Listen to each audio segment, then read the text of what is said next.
வணக்கம். என்னோட பேர் சந்தோஷ்.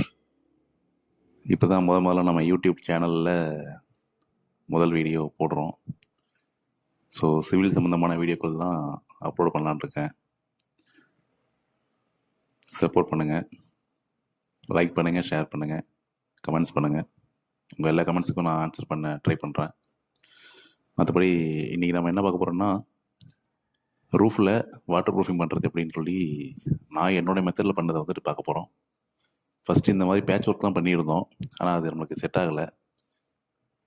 மறுபடியும் லீக்கேஜ் இருந்துச்சு. ஸோ அதனால் நம்ம இந்த நெட்டோபாண்ட் எஸ்பிஆர் அப்படிங்கிற ஃபோர்ஸ்ராக் கம்பெனிலேருந்து அந்த கெமிக்கல் வாங்கியிருக்கோம். கிட்டத்தட்ட 5800 சென்னையில் தான் பர்ச்சேஸ் பண்ணோம். அது எந்த ஏரியாவிலும் கிடைக்காது. ஸோ சென்னையில் கெமிக்கல் ஃபேக்ட்ரிஸ் அதிகங்கிறதுனால அங்கே ஈஸியாகவே கிடைக்கும். இது வந்து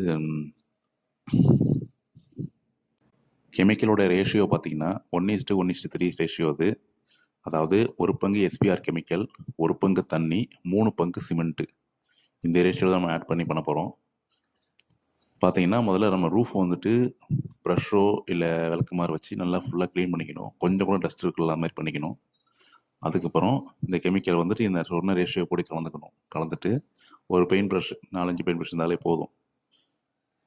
அதை வச்சு நம்ம பெயிண்ட் பண்ண போகிறோம். ஆனால் பெயிண்ட் பண்ணுறதுக்கு முன்னாடி ரொம்ப ட்ரையாக இருந்துச்சுன்னா உங்களுக்கு அதை வந்து பெயிண்ட் பண்ணுறது ரொம்ப கஷ்டம். அதனால் கொஞ்சம் லேசாக ஸ்ப்ரிங்கிள் பண்ணிக்கணும். தண்ணியை கொஞ்சம் தூண மாதிரி பண்ணிக்கிட்டிங்கன்னா உங்களுக்கு ரொம்ப ஈஸியாகவே இது பண்ணலாம். நாம் இப்போ ஒரு கோட் அடிக்கிறோம், அடுத்து இன்னொரு கோட் அடிக்கணும். அது இன்னும் 1 டே ஆகும்.